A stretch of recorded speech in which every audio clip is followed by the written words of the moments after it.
Salamlar, necəsiniz? Bugün ağlıma bir mövzu gəldi və buna bağlı çox kommentlər də alırdım Instagramda və düşündüm ki, niyə də bunlar bir videoya cavab verməyim. Çoxdandır da ümumiyyətlə bu video çəkmək ağlımda var idi. Podkastda öyrəşmişəm açığı, amma video şəklində uzun danışmaq nəsə mənim üçün yenidir. Amma qorxuna görə faydası yoxdur. Ona görə də artıq başlama qərarına gəldim. Bu videonu da böyük ehtimal Telegram kanalımın ilk videosu olaraq yayınlayacağam. Bununla da bu xəbəri vermiş olum ki, artıq bəzi məlumatları oradan paylaşacağım. Daha belə community, daha bir-birimizlə əlaqə saxlaya biləcəyimiz, mənim sizə eşidə biləcəyim bir yerin olmağını istəyirdim və qərara gəldim ki, artıq bunu Telegramdan davam elətdirim. Instagram təbii ki qalacaq, amma orada da daha maraqlı kontentlər görəcəksiniz məndən. Bu mövzu ilə də bağlı istədiyim biraz öz təcrübələrimi paylaşım. Çünki başqalarından eşitməyincə bunun bir problem olduğunu mən dərk eləmirdim açığı. Çünki mənim üçün problem olmayıb heç vaxt. Bunu da danışacağım ki, məndə bu hardan yaranıb. Mən başqalarından eşidəndə ki, insanların vaxtla bağlı çətinliyi var, nəyəsə vaxt çatdırmıram və yaxud görməli işlərim var, ay falan şey mənim yadımdan çıxdı, unuduram, işlərimi bilmirəm, necə qruplaşdırım, necə onları bir yerə yığım. Bu mənim üçün aşağı sürpriz idi. Necə ki, yəni mənə görə çətin bir şey deyil, bu əslində çox rahat idarə oluna bilən bir şeydir, amma insanların çox böyük bir yaratdığı bir problemdir. Buna bağlı danışacağıq ki, necə eləyək ki, həm vaxtımızı idarə edək, həm də ki, həyatımızı daha strukturlu şəkildə irəlidək. Bu mövzuda mənə gələn ən çox suallardan biri o idi ki, sən full time, yəni korporativ bir işim var mənim 9-dan 6-ya. Bundan əlavə isə bloqu aparıram, podkast var, coaching üzrə həm ikinci təhsilimi davam elətdirirəm, həm coaching üzrə çalışıram, coaching sessiyaları verirəm. İnsanların əsas sualı mənə o idi ki, bunların hamısını necə çatdırırsın? Görürəm ki, çox insana bu çox səslənə bilər ki, hamısını eyni anda görürəm, amma ki, mən uşaq vaxtından deməli, hətta məktəbə getməmişdən öncə rəqsə gedirdim və bir şey rəqsə getmişəm. Həmin anda məktəbə də başladım, məktəbə davam elətdirirdim. Ondan sonra rəsm kursu, şahmat kursu, 7 illik bir musiqi məktəbi bitirmişəm. Bunların hamısını mən 11 illik təhsilimi davam elətdirə və eyni anda bir neçə kursa gedə-gedə eləmişəm və bu məndə uzun müddətli bir praktika yaranıb, hansı ki, mən bunu heç yerdən oxuyub öyrənməmişəm, amma ki, bu bacarıq məndə artıq yaranıb. Necə ki, məsələn, başqa uşaqlar dərsdən evə gələndə dərslərini oxuyub da sonra televizora baxırdılarsa, həyat oynamağa düşürdülərsə, mənim bir rutinim var idi ki, məsələn, məktəbdən gəldim, rəqsi məşq eləməliyəm, musiqiyə hazırlaşmalıyam, onun ev tapşırıqları, pianomu çalmalıyam, sonra dərslərim. İdmana gedirdim, başqa şeylərlə məşğul olurdum və belə bir rutinim var idi ki, artıq mənim boş vaxtım da yox idi. Deyim ki, yorulmaq, deyim ki, çox yorulmurdum da. Amma ki, mən hiss edirdim ki, hər zaman mənim bir qrafikim var. Bilirdim ki, dərsdən çıxıb gedəcəm falan dərsə, o dərsdən çıxıb hara gedəcəm. O aralıqda, məsələn, evə gələcəmsə, piano da məşq eləməliyəm, üzgüçülüyə getməliyəm, onun çantasını hazırlamalıyam. Belə mənim bir rutinim oluşurdu və bu rutinin nəticəsində məndə çox güclü vaxtın idarə edilməsi yaranmışdı. Çünki artıq mən çox şey düşünmürdüm. Hər bir şeyin qrafiki var idi və mənim bir cədvəlim var idi. Harada ki, evdən neçədə çıxmalıyam, buradan ora gedəcəmsə yol nə qədərdir. Bunların hamısı məndə oturtulmuşdu strukturda və növbəti illərdə də mən universitetə başlayanda, ondan sonra işə başlayanda da bunu davam elətdirməyə başladım. Çünki mənim reallığımda başqa bir variant yox idi. Yəni bunların hamısını mən düzgün idarə eləməsəm, hər hansısa bir qırılacaqdı və uğursuzluğa gətirib çıxaracaqdı. Və əgər hesablasaq ki, mənim 26 yaşım var və mən bunu 5 yaşımdan bəri eləyirəm, 21 il təcrübəm var bu sahədə artıq ki, hər şeyi necə yerləşdirmək, qruplaşdırmaq, daha harda bəzən olurdu ki, məsələn, piano dərsinə getmişəm. Piano dərsində biraz tez çatmışam, müəllimi gözləyirəm. O arada mən açırdım, məktəbin dərslərini eləyirdim. Bu, bilmirəm, bəzilərinə belə qorxunc gələ bilər ki, ay yox, uşaqlığın yaşamayıb, bütün gün nəsə eləyib. O, mənə görə çox okey idi açığı. Mən çünki başqa reallığı bilmirdim. Mənim ətrafımdakılar da elə idi. Məsələn, rəqsə gələnlər hamısı da məktəbə də gedirdi, musiqiyə gedənlər də məktəbə gedirdi. Sinif yoldaşlarım da bəzən olurdu. Necə, məncə bizim sinifdə çoxunda elə idi. Və ona görə mən, məsələn, hazırlıq vaxtı da çətinlik yaşamırdım. Çox insanlar 9-cu sinifdə hazırlığa başlayanda məktəbə getmirdilər, dərslərin olmurdu onlarda. Amma mən lisey məzunu olduğum üçün bizdə dərslər heç vaxt dayanmayıb. Olub ki, dərslərimizi qruplaşdırmışıq ki, bəzi dərsləri fokuslanmışıq, amma ki, hər zaman tam şəkildə məktəbə davam eləmişik, üstəgəl hazırlıqlarla. Ona görə o vaxtda da mən görürdüm ki, insanlar bu şəkildə irəliləyirlər və bu yaxınlarda bir neçə ay əvvəl bir tanışımla da müzakirə eləyəndə o dedi ki, məsələn, mənə işdə gəlir tasklar, harda ki, mən bir neçə işi görməliyəm eyni anda. Amma baxıram da ki, mən bunların artıq itirirəm ki, nəyi, nə vaxt eləməliyəm, ümumiyyətlə bir siyahım yoxdur əlimdə, bəzən unuduram deyilənləri. Məsələn, deyirlər ki, bunu bir ay sonra eləməliyik. Mən bunu son gündə kimsə mənə xatırlatmasa unuduram bununla bağlı. Mənə çox təəccüblü gəldi və onda başa düşdüm ki, mənim elədiyim bu prinsiplər hamının elədiyi bir şey deyilmiş. Nə əcəbsə. Çünki mən həyatımda belə bir şey var ki, həm telefonumda, həm də ki, yanımda həmişə bir dəftər olur. Yəni telefon çox vaxt yanımda olur deyə. Dəftərə çox ehtiyac duymasam da, məsələn, işdə var. İşdə işlər üçün bir dəftərim var, evdə bir neçə dəftərim var, hansını sevirəm. Və mənə nəyisə deyilirsə ki, falan şey eləmə. Məsələn, belə bir planımız var ki, viza almalıyam. Tutaq ki, mən bilirəm ki, vizanı 6 ay sonra almalıyam müəyyən bir səfər üçün.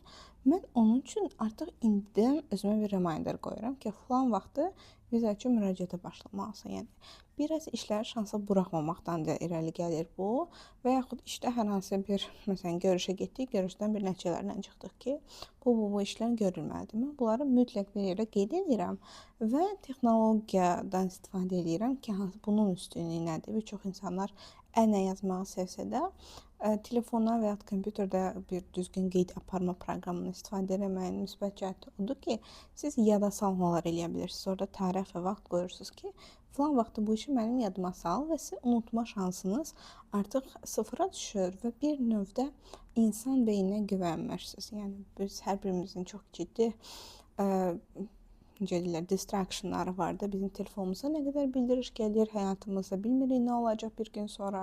Ola bilər ki, sabah çox təcili bir işiniz çıxdı və siz bunu unudasınız və bu işi şansa buraxmıram.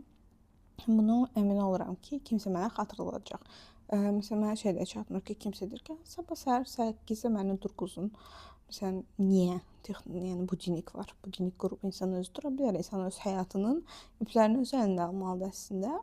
Ona görə də mənə belə biraz başqalarına güvənmirəm deyil də, öz məsuliyyətimi başqalarına ötürməyi sevmirəm ki, bu mənim məsuliyyətimdir, mənə tapşırılmış bir işdir, mənim həyatımın bir parçasıdır. Mən buna görə məsuliyyət daşıyıram və ona görə də çox sevirəm ki, bu proqramları, məsələn, iPhone-da Reminder proqramı var, hansı ki, iPhone-un öz proqramıdır. Ondan istifadə edə bilərsiniz. Çox rahatdır orada nəyisə yaratmaq. Və yaxud kalendarımı mən çox aktiv istifadə edirəm.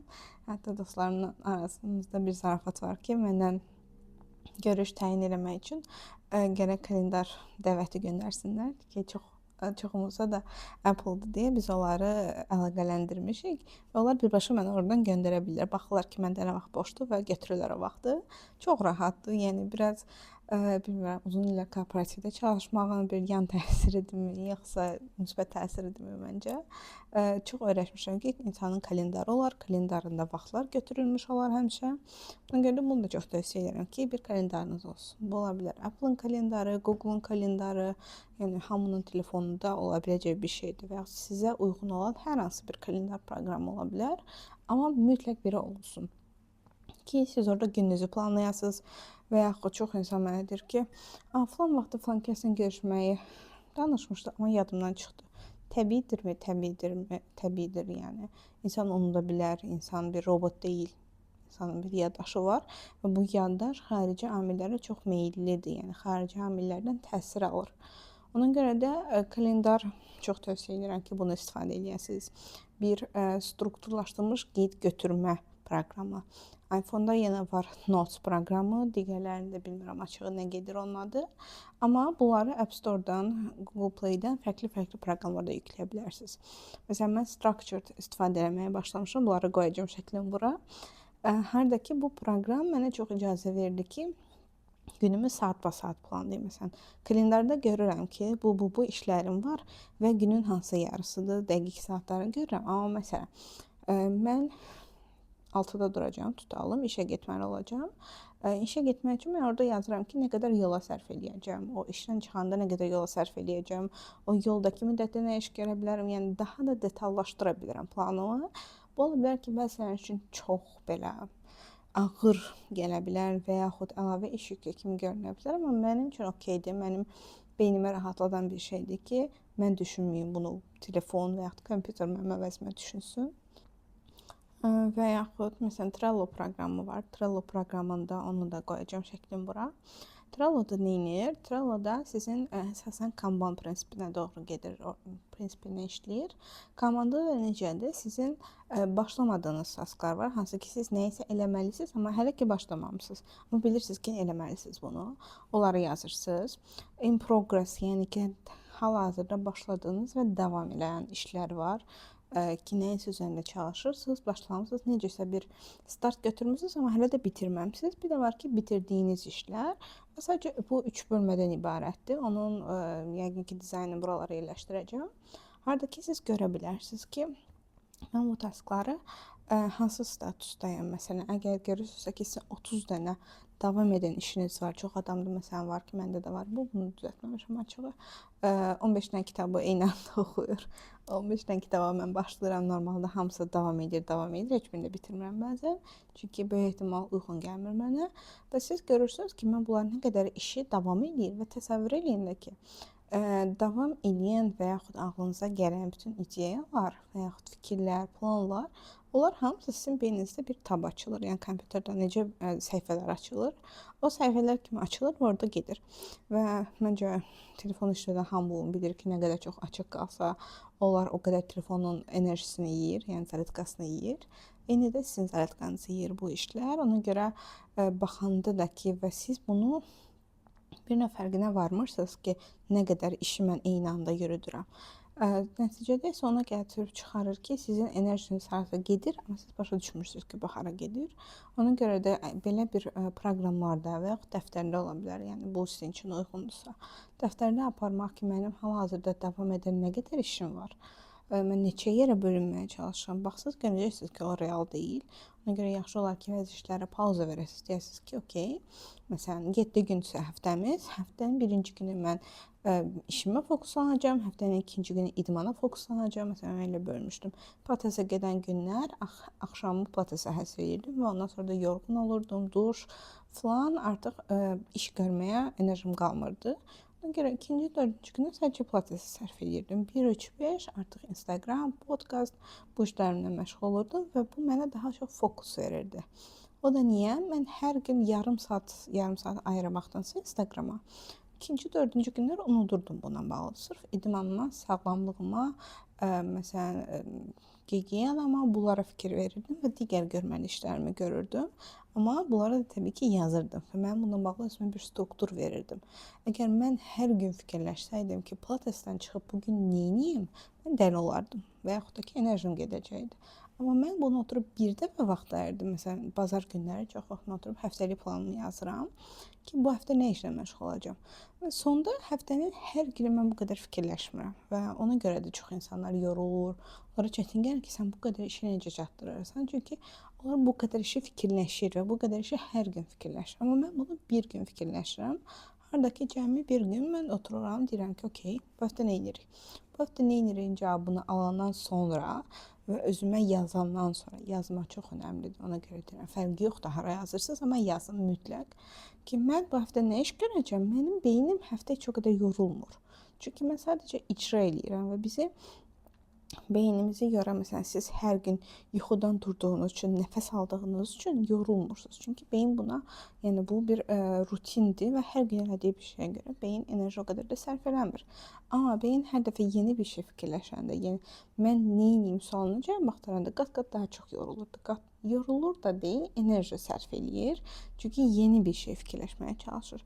Amma sizin planınız olanda ki, mən bugün bunu eləyəcəm, o gün onu eləyəcəm, artıq biraz özünüzə də enerjinizə qənaət edirsiniz və o qənaət elədiyiniz enerjidə başqa işlər görə bilirsiniz. Ən kritik deyərdim ki, bu videodan da ümumiyyətlə bu praktikalardan öyrənə biləcəyiniz ən vacib şey də odur ki, siz oradan qənaət elədiyiniz enerjini başqa şeyə yönəldirsiniz. Və belə kiçik şeyləri də planlaşdırdıqda, özünüzə biraz idarə elədikdə, məsələn, uşaqlara niyə deyirlər ki, yeni doğulan uşaqların standart yatma və durma saatları olmalıdır.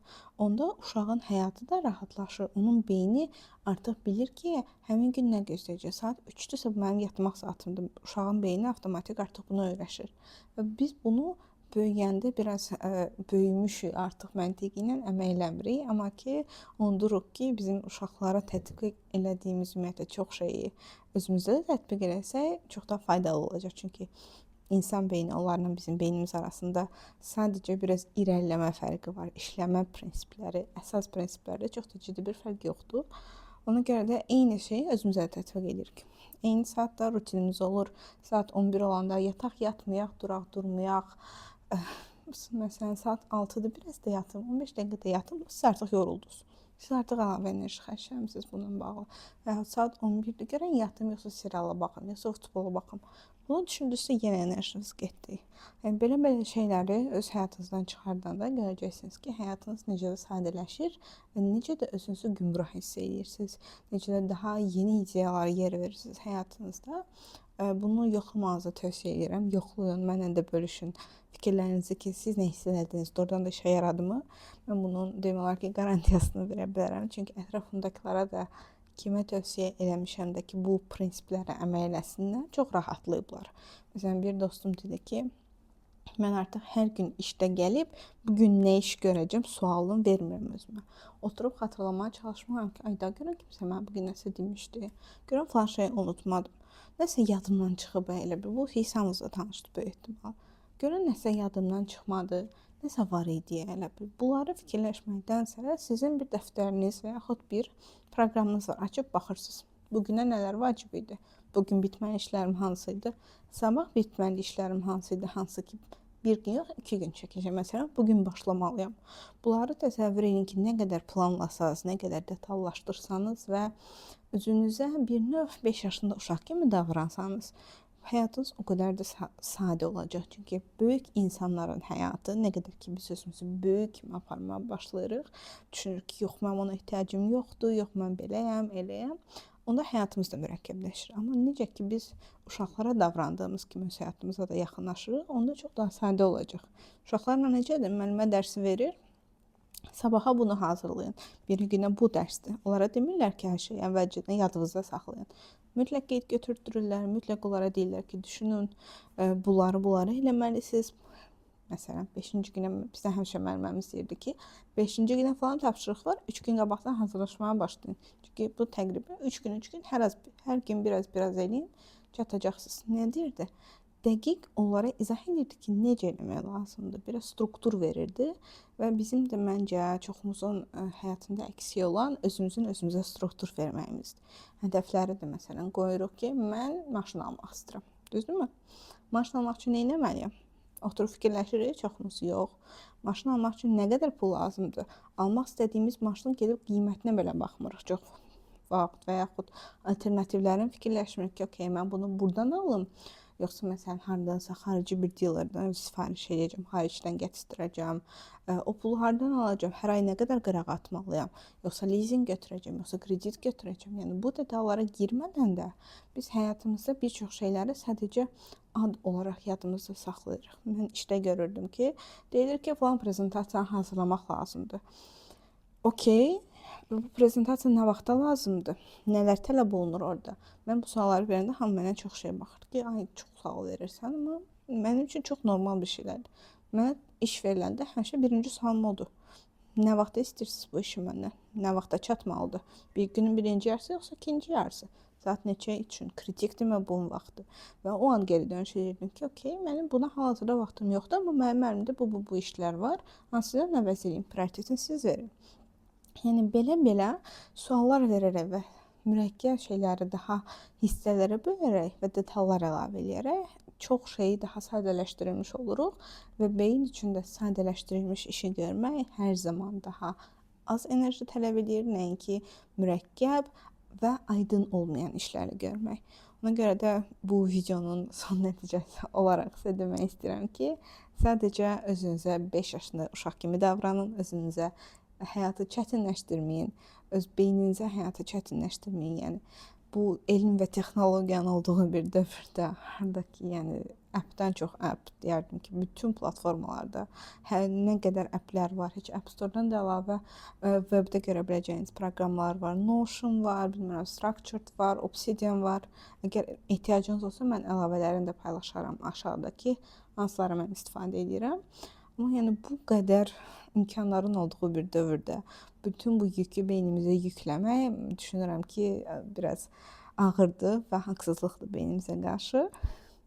Ümid edirəm bu videomu bəyəndiniz. Mənim üçün də yeni bir təcrübə oldu ki, belə fikirlərimi bölüşürəm sizinlə.